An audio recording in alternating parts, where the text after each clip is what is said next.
Good day mga ka-popcorn. So, babalik na naman tayo sa mala Christopher Min na atake.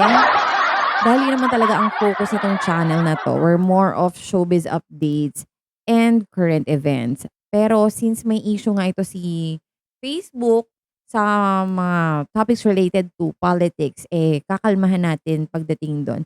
So anyway, kung hindi niyo po gusto ang mga isasatsat ko dito, madali lang pong mag-scroll. Kaysa kung ano-ano pa sinasabi niyo diyan sa comment section, 'di ba? So anyways, ang pag-uusapan natin ay eto ngang chika na si Tom Rodriguez daw ay finally ay magiging ama na. So ano naman kaya ang magiging reaksyon dito ni Carla Abellana? At sino ang babaeng involved na di umano'y nanay ng kanyang anak? So hindi natin alam yan, no? But we're going to check out the write-ups at meron dito isang article na galing from a very reputable tabloid at feeling ko naman, may kahit papaano hindi pa talaga sure. Feeling ko naman, legit naman itong mga kinuda niya dito. So anyways, kamakailan lamang 'no, so ako din sa totoo lang gulong-gulo na talaga ako sa mga chini-chika nila tungkol dito kay Tom Rodriguez, eh. I assume talaga si Dom Rodriguez din, parang naguguluhan na din siya dahil nga mula nung umuwi siya dito galing sa abroad, galing sa US, 'di ba ang tagal niya dun, nag-hiatus siya sa showbiz, tapos nung bumalik siya dito, ang dami na biglang tsismis. Siguro siya din hindi magkanda o gaga kung ano yung mga lumalabas na mga chika tungkol sa kanya, kaya hinahayaan na lang niya, last time, 'di ba, napaghinalaan siyang bading. Dahil nga eto'y na-link siya sa ex-boyfriend ni Catriona Gray, which is pinatulang ko din yung chika na yun, nakakahiya na naman dahil mag-iiba na naman tayo ngayon ng sasabihin. Wala naman akong choice dahil trabaho ko ito. So anyway, dumako tayo dito sa write-up tungkol kay Tom Rodriguez. Sabi dito, magiging tatay na pala si Tom. Base sa report ni Nanay Christy Fermin. Oh, si Nanay Christy nga! Base sa report ni Nanay Christy Fermin sa Christopher Minute Radio Program, ito po ay nabablind item. Pero wala pang tumutukoy na si Tom Rodriguez ang sinasabing aktor na babalik ulit sa Amerika dahil manganganak ang kanyang foreigner girlfriend. Wow! Foreign girl! Kaya kailangan daw niyang umalis ulit. Bungad ng Christopher Minute host. Dagdag pa niya, pero alam niyo po, dapat na magsalita na rin si Dom Rodriguez, kaya nga tayo ay patandang patanong ang ating teaser. Totoo ba na magkakaroon na siya ng baby sa kanyang girlfriend? Kagad naming tinanong ang taong malapit kay Tom tungkol dito at ayaw ding magbigay ng detalye dahil mas maganda nga naman kung sa aktor mismo magsimula ang balitang ito. Sa madaling salita ay wala pang kumpirmasyon kung totoo ba ang balita. Pero ang diretsyong sabi, he has finally learned to unlove Carla Abellana. Oh, ang sad. And he is now happy with someone else. Oh, 'di ba? So kailangan pa bang i-memorize 'yan? Matatanda ang bumalik ng Pilipinas si Tom nitong January 27 lamang base sa post ng manager niya si Popoy Caritativo.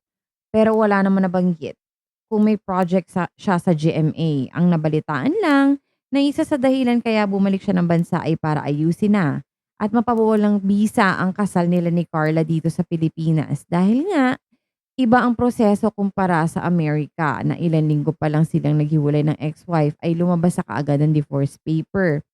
Ano daw? Kaloka. Ayus-ayusin niya yung pagsusulat minsan At sa kanyang pagbalik ay inamin naman itong may dinedate siya na nagpapasaya sa kanya habang nasa Amerika at ito nga siguro ang sinasabi sa aktor na magiging tatay na siya. O, 'di ba? Congratulations naman sa iyo, Tom. Siguro kaya hindi din niya sinisiwalat na magkakaroon na siya ng anak with somebody else ay because in respect na rin to Carla Abellana na they're still married, the fact na they're not annulled yet. So, parang respeto na lang. I don't think naman kasi na magre-react pa 'to si Carla 'no, kasi it could be another reason 'no, na baka si Carla ay gumawa ng hakbang laban dito kay Tom dahil nga sa ginawa niya. Pero, malabong mangyari 'yun. Kasi feeling ko si Carla has finally moved on too. No, kasi ang tagal na din niya dito sa Pilipinas pero wala naman tayong nababalitaan na nagka-reach outan silang dalawa. So wala palang katotohanan na alanganin ito si Tom Rodriguez. Hmm. Nako, ayan na naman kayo, ang dami niyong hanas eh. Wala naman palang katotohanan, napapahamak ako dito. Ako naman eh, tagahatid lang ako ano yung nasasagap kong balita dahil nga ako'y nagtatrabaho sa channel na ito bilang hired content creator at trabaho ko ito na makipagchikahan sa inyo at i-hanash, no? So, para lang to sa mga marites ngayon yung mga santa-santita dyan na hindi marites at nangaaway sa comment section. Bala kayo, taboy nyo.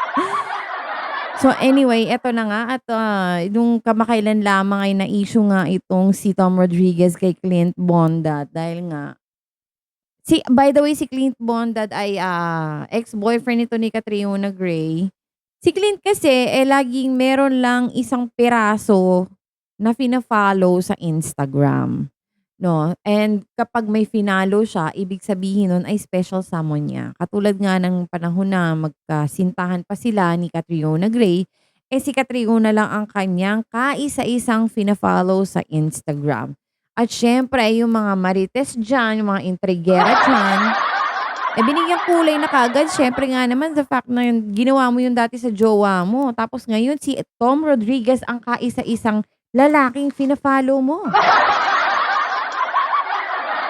And right after nga na magkaroon ng relasyon itong si Catriona nung naghiwalay na silang dalawa ay nabalita na nagkaroon ng relasyon, although hindi naman daw 'to confirmed 'no, pero nabalita na parang nagkaroon ng special something itong si Clint Bondad at saka itong may-ari ng Miss Universe na si Ann Jacapong na isang trans woman. So parang feeling ko ay kaya nag-assume din yung mga netizens at mga marites na meron nga itong relasyon kay Tom Rodriguez ay dahil nanggaling siya sa trans at meron siyang experience sa mga ganong kasarian.